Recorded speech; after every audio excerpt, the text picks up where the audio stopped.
Oh, Gina is in the attendees.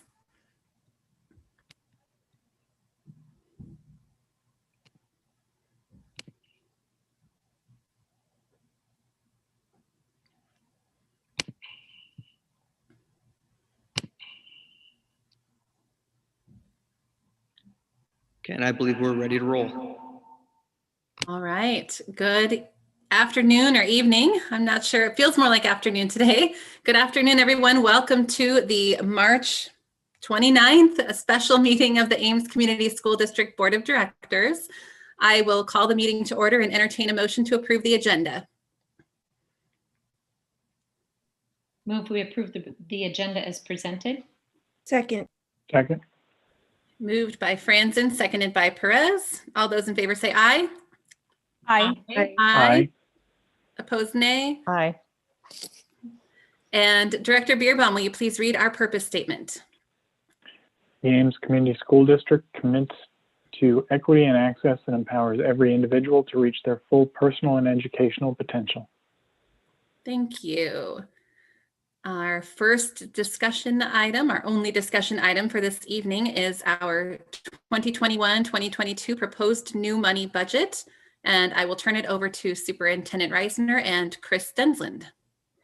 Thank you. Chris is going to start with an overview of the elementary sections for next year, because that kind of feeds into what we'll talk about budget modifications. JD, if you could pull up that attachment, I'd appreciate it. Good evening, board. Hope you're enjoying this windy evening. At least it's warm for the day anyway. I had included this because I wanted to go through the process that we go through every single year when we start looking at budget. And that is, we look at where our enrollment numbers are at the elementary, what that means for class sizes at each grade level, at each building, and whether we need to make adjustments. And in most years, we're looking to see if we have to add sections. Sometimes we have to roll sections forward if there's a bubble class and so forth. So we did that same process that we always did. And I want to stress that these numbers are based on the assumption that every student that's enrolled with us is going to attend in person next year.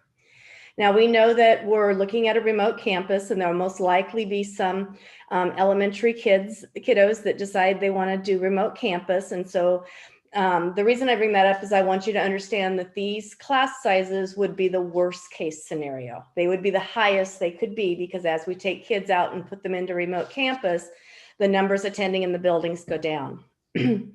So when we went through this process, the reason I have yellow highlighted is if the class section, the number of class sections was changing, I highlighted that. If it wasn't, if the class sizes were, or the number of sections were staying the same, then that is they're highlighted in the current column, so you can kind of just see where we are. So if you look at Edwards, we have to adjust every single grade at Edwards. We have to add one at kindergarten, lose one at first grade, add one at second, reduce one at third, and so forth.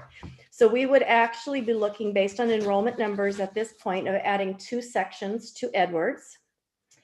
If we go over to Fellows, we need to add a kindergarten, but we would reduce a section of first and second grade for a net reduction of 1. And I should say, you'll notice those class sizes are all staying very low. They're all within the class range sizes that Superintendent Reisner would like to see. So by reducing sections in any buildings, we're not increasing those class sizes at all. At Meeker, we would reduce a section at first and fourth, and 2 sections at fifth, while adding a section at third, for a net reduction of 3 sections. At Mitchell, we would reduce a section of kindergarten and reduce a section of 5th grade, and add 1 at second for a net reduction of of 1. I will say that you'll notice that 3rd grade is highlighted in blue as opposed to yellow. That's one we would need to watch. We currently had 2 sections of second grade, and of course, all these have been aged up. So when we see 52 third graders at Mitchell, those are the 52 second graders that we have this year. And the kindergarten numbers are based on kindergarten enrollment that we had this spring. That's when we have to keep an eye on. We have 52 kids for 2 sections, which we had this year. Of course, we had kids in remote campus this year. So we didn't actually have 26 kids in a classroom at any one time. We do have some students that have intimated an interest in remote campus at third grade at Mitchell. So again, that would be under that 25 students per classroom, but I highlighted it in blue just knowing that we need to keep an eye on that one. At Sawyer, there would be a reduction of kindergarten, a reduction at first grade, and a reduction at 5th grade for a net reduction of 3. Now, we don't obviously go out and hire 2 new teachers for Edwards and reduce teachers at the other buildings, so we have to look at it in total. So based on these numbers, there would be a net reduction of 6 class sections.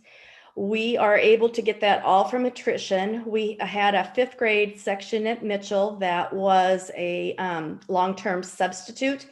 So that was not supposed to be a continuing position. We have a retirement at Meeker.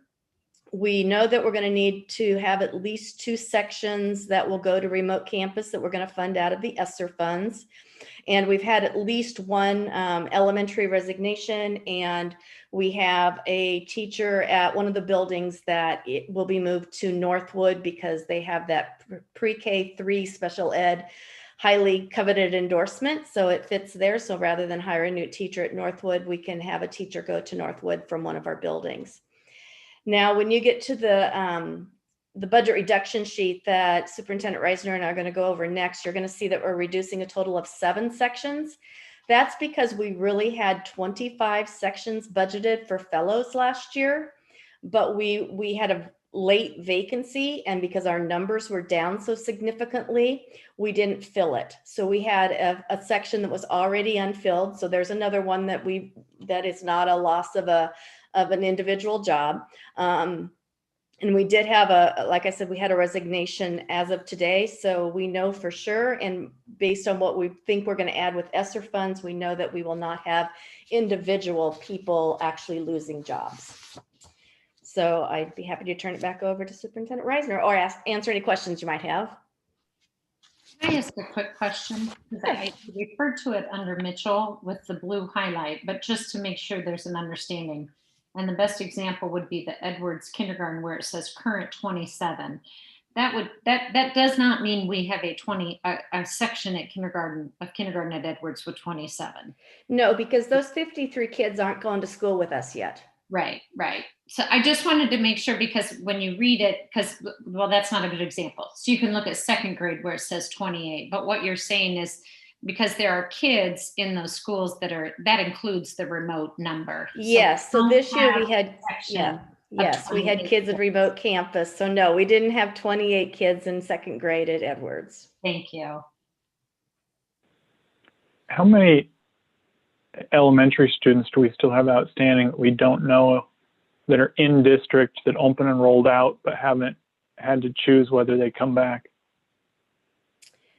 Well, the deadline is March 1st for open enrollment for next year.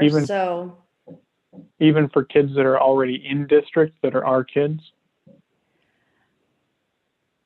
They'd rescind it, but we wouldn't get the money. The receiving or the district that had them on their count as being attending. I know we counted them for money, but I'd have to think that one through, Ms. Director Beerbaum.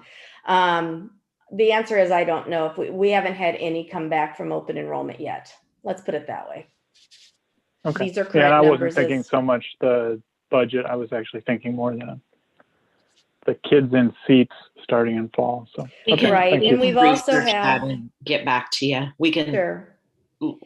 We also have 145 that indicated remote campus on the very preliminary survey that we sent out. all of those 145 are in these numbers as well. That doesn't mean 145 will definitely do remote campus. Those are the ones that said they would either would or may. And I've got that broken down by class section as well. So once we get actual enrollment on remote campus, we'll know better. So maybe a broader question to what Alan asked. So what happens, and you talked about it, the blue that you have highlighted that you're watching at Mitchell. So what happens if our enrollment changes next September? What is the process that you all go through, the flexibility you have in addressing that? So if enrollment goes up significantly, we get spending authority in real time, so we can hire teachers. It's not ideal, but you can hire teachers later in the summer, elementary teachers. I wouldn't want to try to hire a high school chemistry teacher later in the summer, but elementary teachers you can hire. I believe a lot of school districts will be in this same boat. They're having to make cuts to stay within spending authority, not knowing whether students are going to come back in the fall or not. So. Okay, thank you. And Director Beerbaum, just so that I make sure I captured your question right, would you say that one more time? How many students do we have that are open enrolled?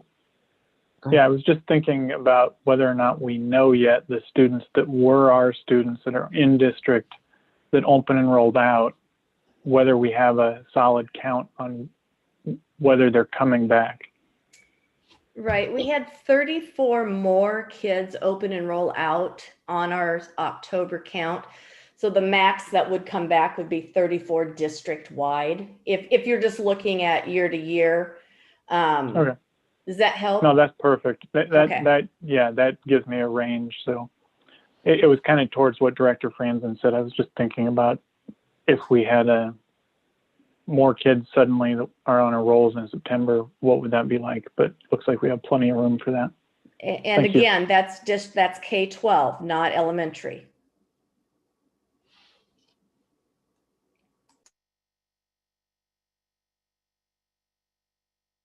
I really appreciate this chart. Thank you for helping us to understand kind of how the numbers are going through. It was, once you answered the question about the high numbers in the current year, it made sense. So thank you for the information.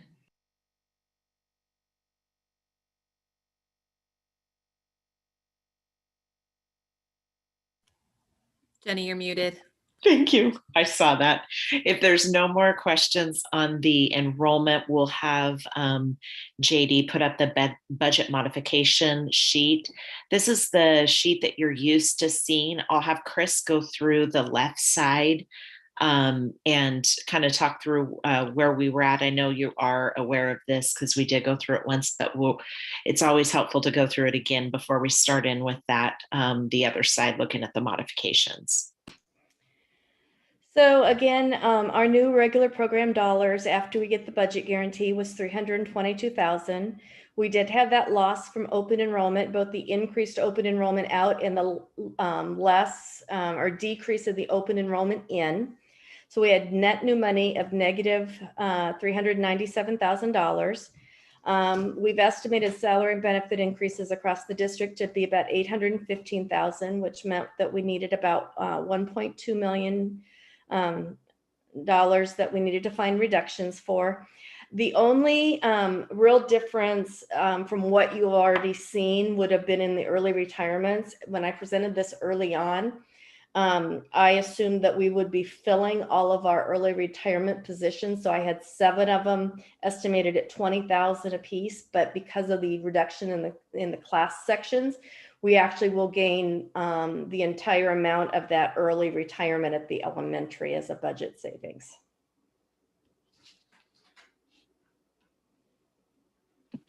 Any questions on that portion of it? I have a quick question. So I think I know the answer, but I want you to affirm for me that I do know the answer. So within The retirement, it's the savings. It's not saying that anybody that retires, we're not filling that position outside of the one elementary position that you just clarified. The others will be filled. It's just it's the savings you accrue because these are individuals that have potentially taught 20 to 30 years. Right. And the rest of the 6 are all at secondary. So they're all must fill positions. We only had one regular ed. Now I want to stress that we only had one regular ed retirement at elementary.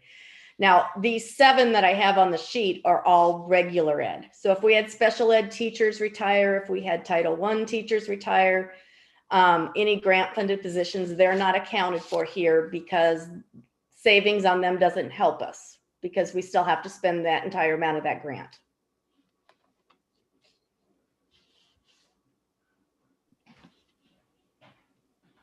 Okay, so moving into the budget modifications, I want to talk just briefly about the process that we go through. I know we mentioned it before, but we start with looking at the big picture like Chris has presented. What do we know where we're going to be? And then from there, we look to make any reductions or modifications as far away from classrooms as we can. So the least amount to class size, programming, and things like that. So I feel really great about the process in that we work hard at the district level to make those modifications, and then we take it to the principals, and the principals work with their building to find any reductions or modifications within their building. Same thing if there's needs that their building needs to address as well. So there might be a case where we can't make a budget modification because they have a need that we fill. So after that process of it going to the building principals, then we come back together multiple times at a district level and look at what those cuts were, where we can make those modifications, and we go back and forth probably for a good 2 months. Taking it back to the building, back to the district level. And so I appreciate Dr. Hawkins. He's done a lot of work with the building principals on understanding what some of the modifications would mean to programming. And then I really commend Chris. We've had a great process this year. And it's just, I feel really good about the reductions not really making an impact to a feel in the classroom. So as I go through, I thought it would just be important for you to have kind of that background and overview of what the process is. The first position that we looked at as a modification, we had a benefit coordinator position that somebody transferred out of. And so we were able to modify that position to a part-time position versus a full-time position. And so that is at the district level. And it's in the Director of Human Resources office. So that position, again, will go half-time. We have 2 coordinators. These are non-grant. So most of our coordinators are out of our grant funding. We had 2 coordinators that we had hired that served under Darcy in special education, and these coordinators, one is moving to Darcy's position that she is vacating, and the other is moving to a different district as a special ed coordinator. So that leaves 2 positions that are open. We're going to go ahead and reduce those and absorb the duties. That's not to say that we may not find the need within and switch to some ESSER funds to maybe backfill some of those duties as well. But at this point, we are able to move those out of the general budget. The production, currently in our production center, we have a position and a half. The half position was added, I want to say maybe 2 years ago. We are reducing that back down to 1. And the thought on this is also we have gotten really good about learning online. And so we are a one-to-one district, and we have been forced to use resources that are on the computers. And so our hope is that our production cost will continue to go down, and we'll utilize the one-to-one tool. So that position will go away, that halftime position. We had also hired additional nurses out of ESSER funds. And so, well, I guess we hired health associates. The health associates, we had kind of in our mind felt like we were going to have this really massive amount of students getting sick at school. And so we had hired additional staff that now that we have been in COVID, we realize we don't need that. So every building will continue to keep a nurse, but we are reducing 2 health associate positions. And just to add to that, we had the health associates when we had nurses split between the buildings. So the associate was in the building that the nurse wasn't, and vice versa. So when we received news of the ESSER funds, that was after all employment letters and everything had gone out. So this year we had 5 nurses at the elementary plus the 2 health associates. The next modification is a 13% building budget reduction. Our building budgets are really well aligned with their needs, but they are robust. And so in working with the building principals, we've been able to identify the ability to make a reduction there. Many of the building budgets do go unspent oftentimes. And so this was one that they felt like they could definitely live within. We also had a middle school, and it says social justice, but I think it is restorative justice position. And so the restorative justice position was one that the middle school had hoped. It had been filled year before last, and then we had an employee leave, and that position went unfilled. And so they have decided that in keeping their level of administrative staffing, they're able to make it go without that position. Fellows, we are reducing half of the secretary position. That puts their staffing in line with the other buildings. We are moving our SROs to ESSER funds. That's an allowable expense out of our ESSER funds. And so that will free up some money in the general budget. And then we did go through the elementary class sections. And so I'm not going to go through those again because I don't want to add confusion. I think everybody left with a good understanding, and I appreciate Chris doing that. And then we did, oh, sorry. Sorry, I thought you were done. Nope, just a couple of things. Yeah, go ahead. So 3 of the buildings have 1.5 secretaries. Fellows had 2. We have a vacancy of one of the halftime secretaries at one of the other buildings. Sorry, my husband's cell phone is going off.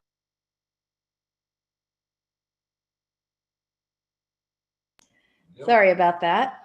And so there again won't be a roof of a person. That half of the fellow secretary will move over to the vacancy in the other building, and their enrollment now is really more in line with the other buildings. They had been quite a bit higher. So just to add on, because I think if you add up, I was trying to do that here really quick, 4, 5, there's 9 sections of elementary identified on here. So we knew that we were going to need 2 sections of remote campus from the positions that we were cutting that would need to go to ESSER. We also had 2 sections that if everybody that said would or may would come out of the buildings at a couple of the different buildings, we would have been able to pull 2 more teachers because the class sizes would have been low enough. We went ahead and decided to fund all of those teachers out of ESSER if we have enough interest in the remote campus. So that's why there's 2 extra sections there. They're actually sections that were accounted for on that sheet, but if we have everybody who has expressed an interest in remote campus take it, there's enough to take 2 sections out of, they're not at the same building, but take 2 sections out of the elementary for remote campus. And we'll fund those with ESSER.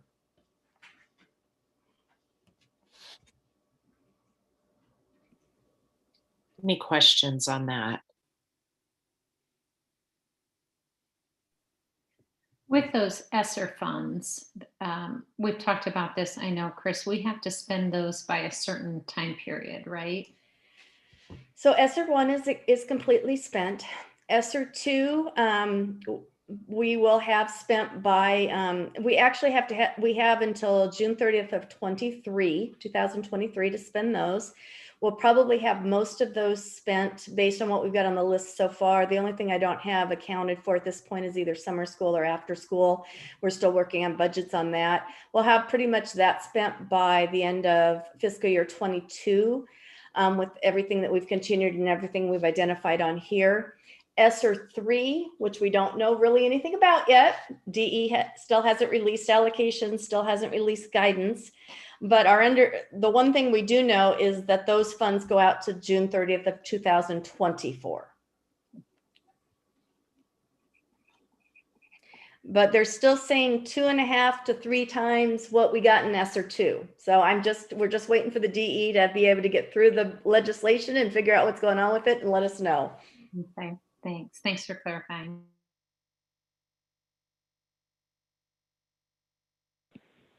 I'm just trying to clarify the math, and I think I missed something. In the elementary sections document, Chris, for the total section adjust, you had -6, and then it looks like on the budget, there's a -5. Right. So again, that sheet shows a -6 because I used current sections, but we had budgeted 25 sections at fellows and we didn't fill one of those sections. So really it's a reduction of 7. We're just not going to continue not to fill that section at fellows. They'll stay at 24. And then we are taking, we believe we have enough interest in the remote campus to be able to, that'll take kids out of the buildings and we'll be able to take 2 of those sections to remote campus and we'll fund those with ESSER. So really, if you look at this sheet, you have an unfilled section of, that's 1. The 3 reductions and that's 4. If you go down to the retirement, that's 5. The other 2, think about this, 4, 5, yeah, 6 and 7 were the 2 in the ESSER, and then the other 2 are not really reductions in sections, but we think we'll be able to take those to remote campus. I don't know how else to explain that. I know I'm not doing a very good job. Okay.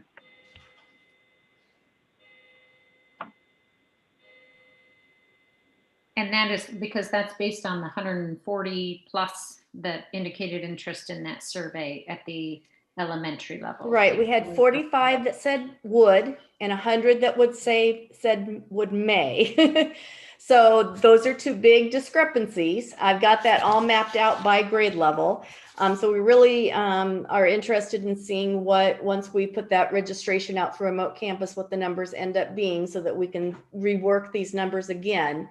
But we've kind of looked at it. What happens if we only have the 45 that may? If that's all that does it, we may not have enough students to sustain a remote campus at elementary. 45 kids across 5 grades or 6 grades actually might not be enough. 145 would. But again, those are 2 big discrepancies. So I believe that Christy Mixdorf, if she's on, no, I don't think she was going to be on tonight. I think that registration is scheduled for April. And I'm just more curious so if I'm following, so the 4 remote campus though, 2 of would 2 of those potentially need to move back into the general education fund if that remote campus, if only the 45? Dr. Hawkins saying. No, we could I'm still, reading body language here. we could still fund those under ESSER. There's nothing that says that ESSER can only be reused for remote campus. So this is our plan for next year. It's just whether they'll be teaching in the building or whether they'll be teaching in remote campus. So basically the ESSER funds are allowing us some time, because if we didn't have those, these would be much more difficult conversations that we'd be having, because we'd have to be guessing what's going to happen with remote campus, and the timing's not lining up because of when we would potentially have to give notice to staff, which is the end of April. So this just buys us the time of at least a year, but we know that between the 3 funding sources, we're going to have 3 more fiscal years of funding available. I recall you saying that in the Budget and Audit Committee, that if we get that third, the third ESSER, that makes it just gives you that additional year and those additional funds, makes it so everything clicked for me. So thank you. That was a helpful explanation.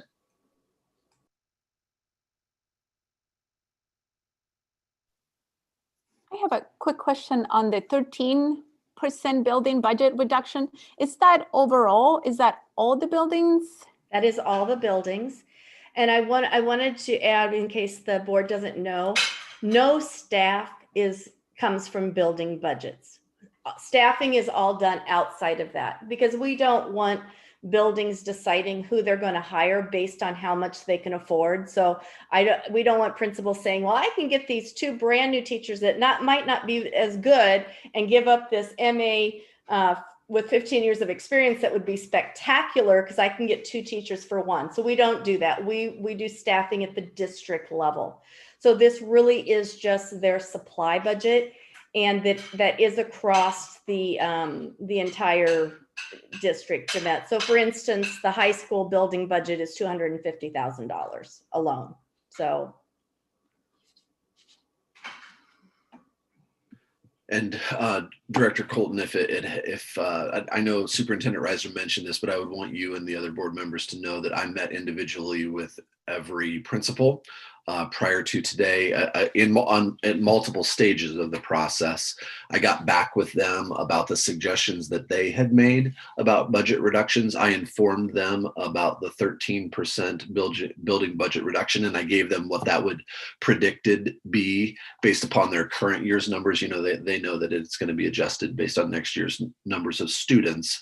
But then I was intentional about asking, like, you know, do you have any concerns? Is there anything you're worried you're not going to be able to do or accomplish in your building? And by far, all the principals said no. I mean, you know, nobody loves a cut to the budget, but they can all handle it. And I would agree with Superintendent Reiser's assessment that the budgets are meeting their needs, and I believe can continue to meet their needs with this reduction. And they were confident in that as well. That sounds good. Also, Director Hawkins asked me to do an analysis, and I think it was a really good thing. We put together what the cut would be and how much they have left of their FY21 building budgets, and except for 1 building, they all had unspent funds in excess of what the cuts were at this point of the fiscal year, which is, you know, 2 months basically left. And of course, the point of having that meeting was now they all know with that unspent budget what might happen or what we're proposing happen next year. So again, they're really well positioned, both with the amount of their budget and the information that they have to make sure that this doesn't create an unmet need in their building. And did I understand correctly? Well, were the health associates floaters basically, or they were permanently in a specific building?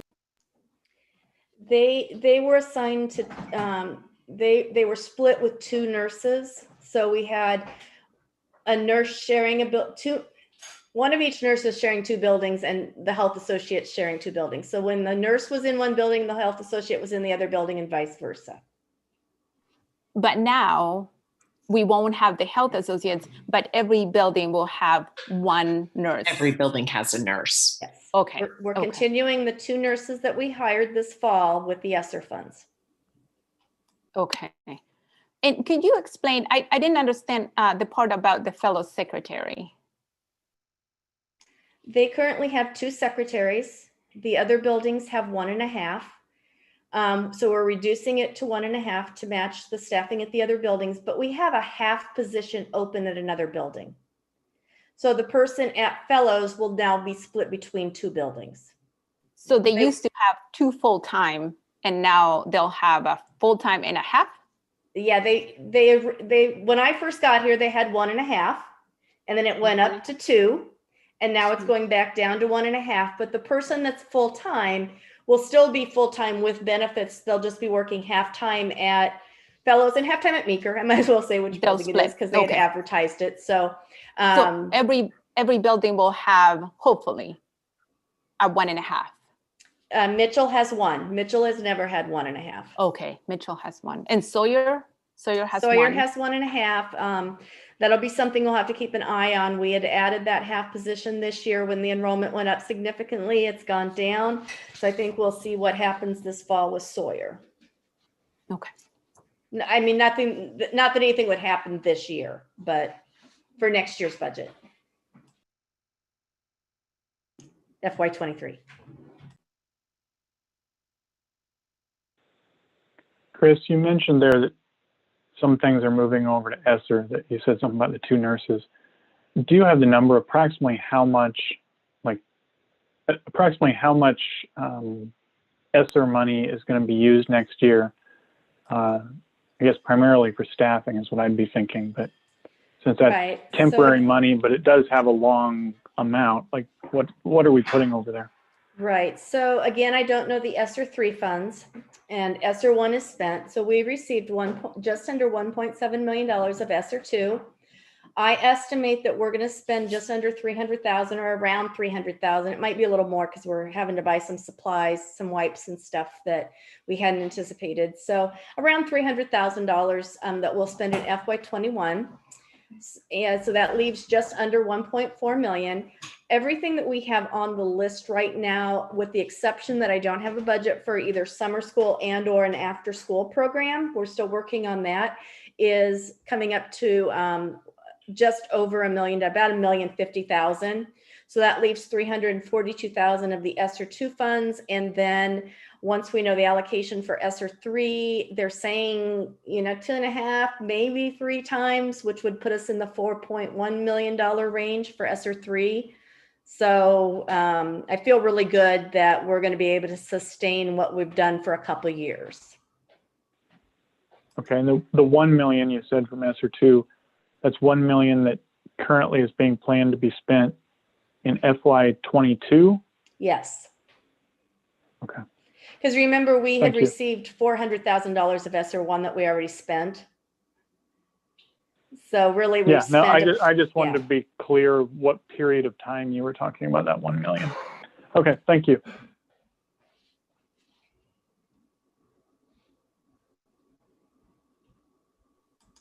I think to what you were saying, Alan, I'm thinking about what is the number of staff that is somewhat of a long-term staff that it will go into the ESSER.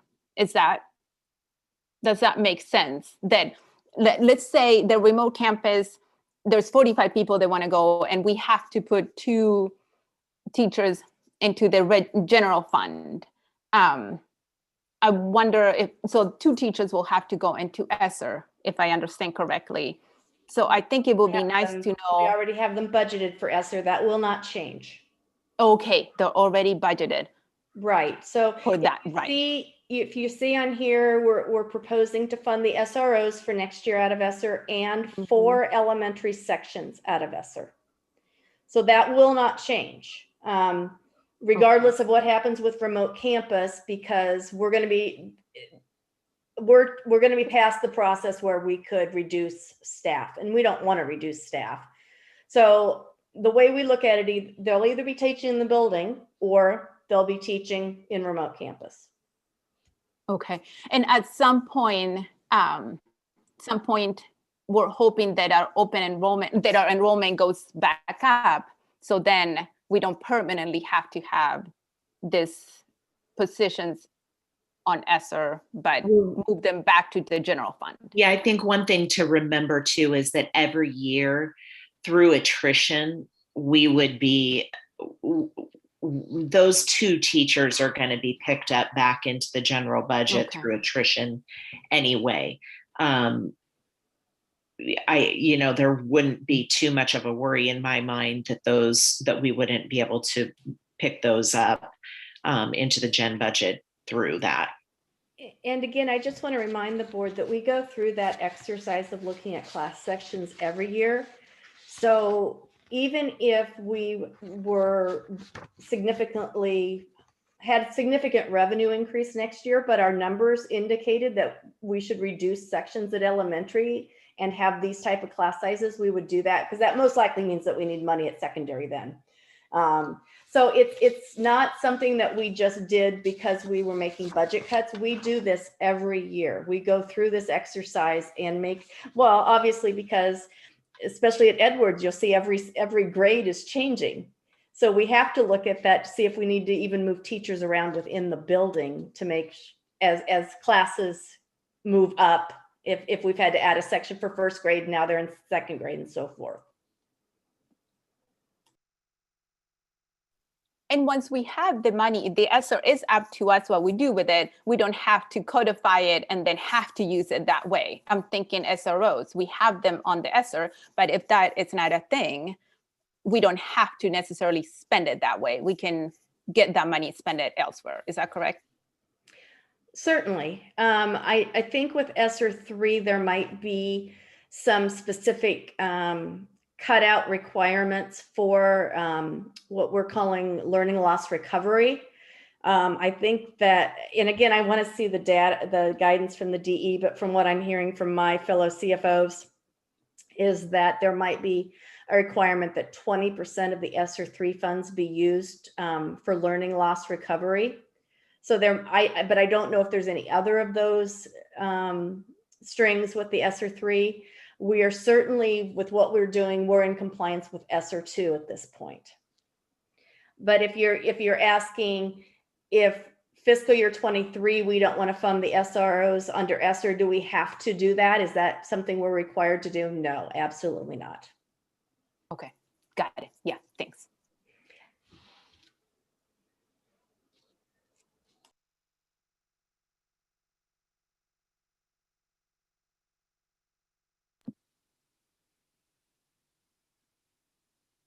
Okay, thank you for all the good questions. Appreciate it. Thanks for explaining everything so thoroughly. All right. So we will go ahead and take any public comments on our 2021-2022 proposed new money budget. And JD, if you can, oh, we don't have a public forum on here. Okay. So I don't have our statement on public comments. While they're pulling that up, I do want to just take a moment and acknowledge the superintendent and her team for working us out of this huge, tremendous hole. I don't know if it's the biggest hole we've had since in my time on the board, but I know that it was a lot of work, and I just appreciate you all doing that. So thank you. Thanks, I appreciate that. Uh-oh. I was looking to see if JD is pulling that up. I'm trying to find it real quick here too, if I can. I almost maybe have it memorized, but no, I'm not quite sure.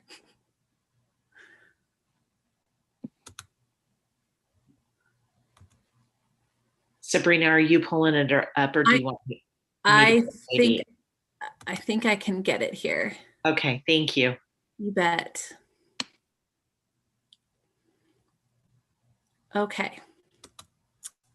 Residents of the district, students attending the district, parents or guardians of students attending the district, and district staff members may address the board about any topic relevant to the district, whether on the current agenda or not. Those who wish to speak must sign up at the beginning of the meeting. Speaker participation is limited to 3 minutes once per item. The views and opinions of citizens addressing the board do not necessarily reflect those of the board, district administration, or staff. Speakers are to remember that Iowa law prohibits the board from discussing specific employees, students, or their performance. Student speakers will state their name and school. Others will state their name and address.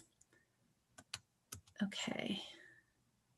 And if you would like to speak, please raise your hand.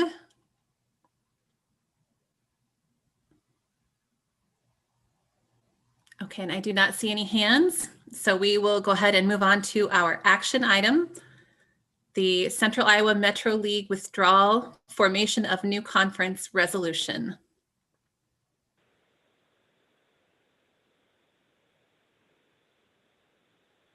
You scroll up, I'll make a motion. There we go. I move the board approve the resolution as presented.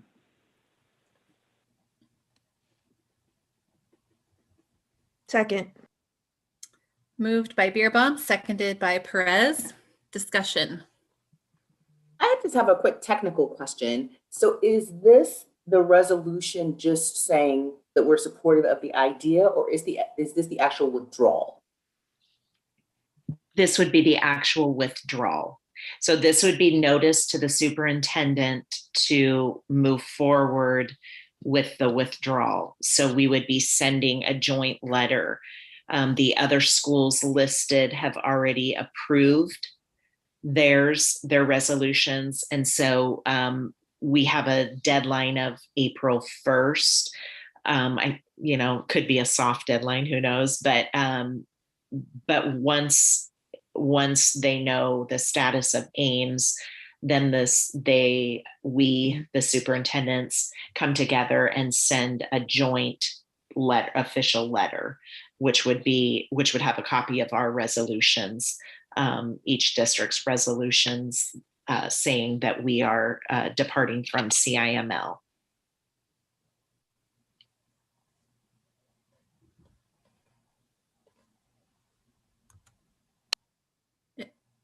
I just had one quick question. I think that it was mentioned at one of the previous meetings that there are, we've had the list of the school districts that are currently in the CIML, but then it was mentioned that some additional districts are looking at this. Is that still the case or not? As far as I know from the last week's superintendent meeting, no, that we're going to stick with the ones that are on that list. Judge is on if he has any updated information from athletic directors. I was just going to add, right now we're sticking with the 10, but we're still continuing discussions with a few other schools to gauge their interest. We want to stay at an even number, ideally for scheduling purposes.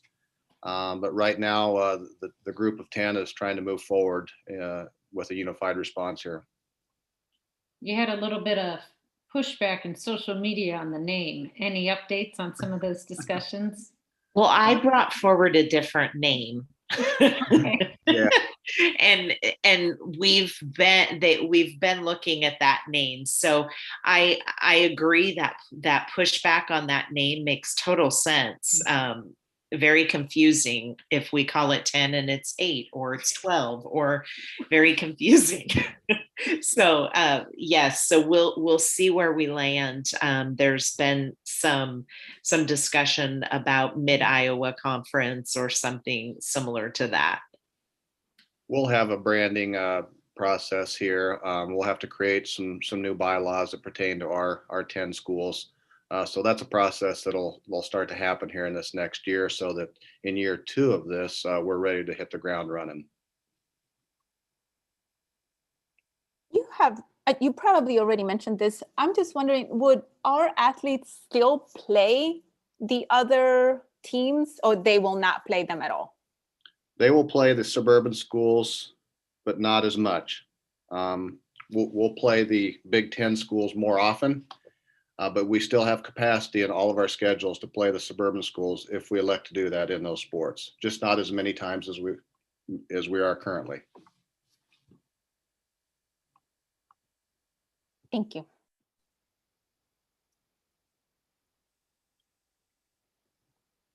Well, I would say I appreciate the information that you provided us and the information that you gave us from the survey. It was helpful for me to read through, and it in some ways it's sad to me because there's so many inequities that exist within athletics and from youth sports all the way up to high school. And I think for me what it comes down to is it's providing our kids, you know, the opportunities, whether in all of our extracurricular activities. I was especially reflecting on it when I attended Greece this weekend, and what a wonderful opportunity it is we give those kids chances to participate and excel as they did. So I appreciate the work on it. I know there's different philosophies on it, and that was present in the comments, and I get that. And I appreciate that we may have some teams that may be in a place that may be competitive and different types of competitiveness that, you know, maybe there are some other schools that you can, our athletic directors and head coaches will work with to provide them those experiences. So I wanted to just emphasize that I appreciated the information, the opportunity to hear the feedback from individuals. So thank you.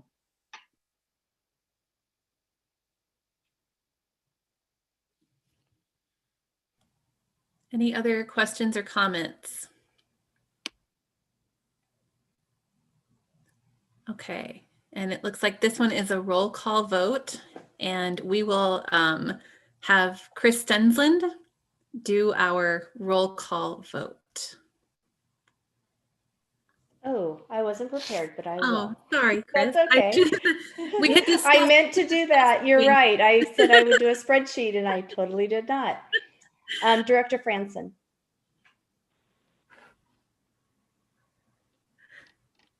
I thought you were going alphabetical. Sorry, Franzen, aye. Director Colton. Aye. Director Shields Cook. Aye. Director Lankaitis. Nay. Director Perez. Aye. Director Bankin. Aye. Director Beerbaum. Aye. Passes 6-1. All right, and that is our last agenda item. So I will entertain a motion to adjourn. I move we adjourn. I'm going to give it to Director Perez this time, Director Beerbaum. I second then. I second. All righty, moved by Perez, seconded by Beerbaum. All those in favor say aye. Aye. Aye. Aye. All right, have a good evening, everyone. Thank you for joining us. Have a great night. Bye. Bye.